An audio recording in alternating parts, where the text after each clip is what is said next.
Bonjour. Allô? Moi, je réalise dans ma vie qu'il y a des récurrences à la teneur émotionnelle et souvent la même. Ok. J'aimerais savoir s'il y a des outils ou une méthode pour évacuer ça. Je sais que tu es une bonne vulgarisatrice. Puis mon but, c'est d'atteindre la paix intérieure. Parce qu'il y en a qui appellent ça l'illumination. Est-ce que tu peux nous en parler?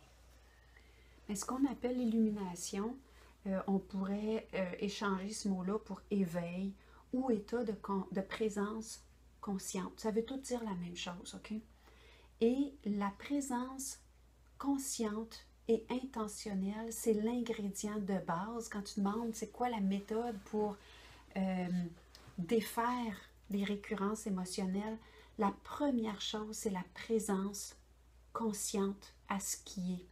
Dans ce cas-ci, ce qui est, c'est une émotion qui est perturbante. Et le premier mouvement qu'on a quand on a des émotions comme ça, des émotions qui sont à teneur désagréable, on veut les tasser. On veut s'en débarrasser. De rester avec ces souffrants, puis on veut éviter ça. Mais cet évitement-là, ce qu'on ne se rend pas compte, c'est que à force d'éviter, l'émotion ne se taira pas. Ça a son intelligence propre. Puis une émotion, ça arrive parce que ça a quelque chose à nous dire et ça veut terminer son parcours. Donc, si on ne lui donne pas toute la place, qu'est-ce qui arrive? C'est que l'émotion cherche les similarités d'avec là où elle est née. Donc, les personnages changent, la couleur des murs change, mais le contexte, la teneur est la même que où est-ce qu'elle s'est créée dans notre enfance, toujours dans notre petite enfance. Et son but, c'est de finir sa course, c'est de dire ce qu'elle est venue dire. Donc, la première chose à faire, c'est de laisser à l'émotion toute la place. Pas toujours évident. Pas évident du tout. Et souvent, c'est à petite dose qu'on arrive à faire ça. Donc, moi, je dis tout le temps, laisse-toi envahir complètement par l'émotion. Donne-lui la place à 100% pour qu'elle arrête de te surprendre à des moments où c'est pas le temps. OK? Donc, tu deviens entièrement ton émotion.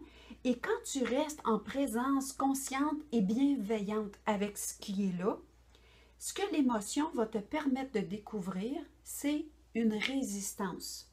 Parce qu'il n'y aurait pas de souffrance s'il n'y avait pas de résistance à ce qui est. Et la résistance étant... Tu veux savoir qu'est-ce que c'est la résistance? Oui. La résistance, c'est une crispation, une fermeture. En fait, on va observer, quand on observe notre émotion, on va ressentir dans notre corps, parce que ça ne se produit pas dans la tête, ces choses-là. C'est dans notre corps, on va observer des crispations, des tensions. Des fois, ça va être le souffle qui est court, un étranglement, un poids, un serrement dans la gorge. Tu sais, nos muscles sont tendus. On sent qu'on est soit recroquevillé en fermeture ou en compression. C'est de la peur, de la protection. On se protège de quelque chose. Il y a une agression, on se ferme. Il y a une compression, il y a une contraction. Donc, il faut observer en arrière de l'émotion, c'est quoi nos résistances à ce qui est. Et les résistances ont leur intelligence propre. Et ce n'est pas l'intelligence de notre tête, c'est une intelligence cellulaire. C'est comme si, quand ces mécanismes-là se sont mis en place, souvent la mémoire n'était pas installée, on était trop petit, on n'avait pas les mots. Donc, ça s'est traduit dans notre mémoire corporelle. Souvent, ça se transforme en malaise ou en mot M-A-U-X, OK? Et si on suit le filon de ça, souvent, il y a des images, il y a des émotions, le bouillon va monter et ça va comme... C'est pareil comme si l'enfant qu'on a été avait besoin de présence, de bienveillance, de validation. Et comme il ne l'a pas eu, il a mis des mécanismes pour continuer sa progression. Okay.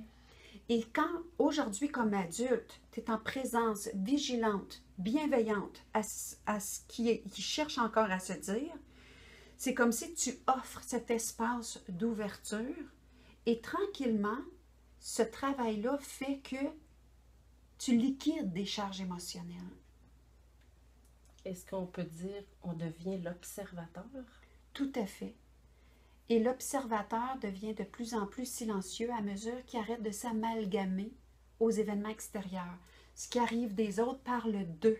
Et quand on est l'observateur, on voit que ça parle de l'autre et on est en bienveillance avec nous-mêmes et sans jugement face aux autres. Quand il n'y a plus de charge, on n'est plus déclenché. On voit et on reste dans notre paix intérieure. C'est un peu comme la petite pousse, la petite graine qui est mise en terre. À force de mettre du focus ou ce qu'on pourrait appeler de la lumière dessus, il y a un processus d'émergence qui se fait et quand la petite pousse prend son essor, elle ne sera plus jamais ce qu'elle était. Elle n'est peut-être pas encore l'arbre que tu voudrais qu'elle soit, mais elle est en mode de transformation et elle ne peut plus revenir en arrière. Donc, à mesure que tu mets du focus, de la présence consciente et bienveillante sur ce qui est là, c'est comme si ce qui s'est crispé se décontracte et se dit. Et il y a une libération. Et c'est là la paix s'installe. Et quand il n'y a plus de charge, on peut parler de paix permanente. Wow. Donc, comme méthode, est-ce que c'est clair pour toi? Oui. Tu as mis beaucoup de lumière. Merci. Merci.